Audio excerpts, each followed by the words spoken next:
Gobble up, Snoopy.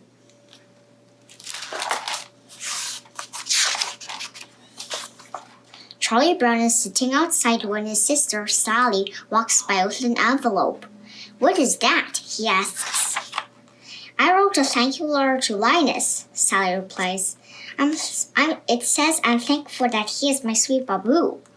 Snoopy likes the idea of writing a thank you letter. He doesn't have a sweet Baboo, but he knows exactly who he wants to thank. "Dear Supper Dish," writes Snoopy, "I am thankful for you. I think of you night and day. You are more precious to me than anything in the world. You are always there for me in the rain and in the snow."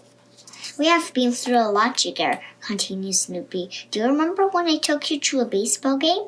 You helped me catch the ball in the 9th inning. Do you remember the day we were almost late for supper?" writes Snoopy. "You let me ride you like a sled so we could get home in time." The best part, of course, is the food we have shared together. Hot dogs, popcorn, donuts, dog food, and my favorite, doggy treats. Thank you for being such a good pal to share a meal with. Your friend, Snoopy.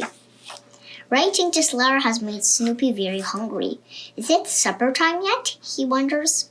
Charlie Brown usually brings meals for Snoopy, but Snoopy wants supper early. He hits the supper dish with a bone to try to get Charlie Brown's attention. Bong! It rings like a gong, but there's no sign of Charlie Brown. Next, Snoopy walks up to the house and does his supper time dance. He twirls, wiggles, and boogies, but there's no sign of Charlie Brown.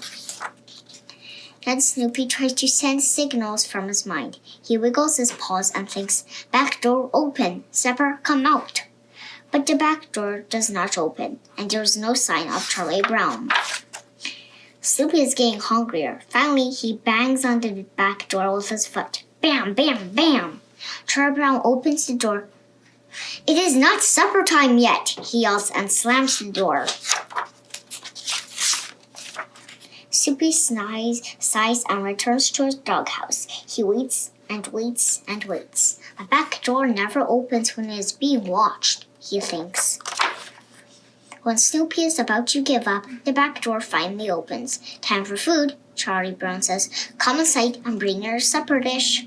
Inside? Snoopy wonders. He does not eat inside very often. When Snoopy walks in, Charlie Brown says, "Surprise! Thank you for being our favorite beagle. We planned a feast just for you." The table is filled with Snoopy's favorite foods and more. There's sandwiches, donuts, popcorn, dog food, hot dogs, and dog treats, of course. All of Snoopy's friends are there. They did their own supper time dances. Snoopy is so happy. He gets to eat his favorite foods with his friends. Then Snoopy realizes that he wants to write another thank you letter. He forgot to thank someone who is very, very important. It is his favorite person. The letter will begin. "Dear round-headed kid, thank you for supplying me with my supper dish. First up is supper time. Time to gobble up his supper and enjoy a meal with his friends." The end. If you like my video, please hit the subscribe button down below. Thank you. Have a nice day.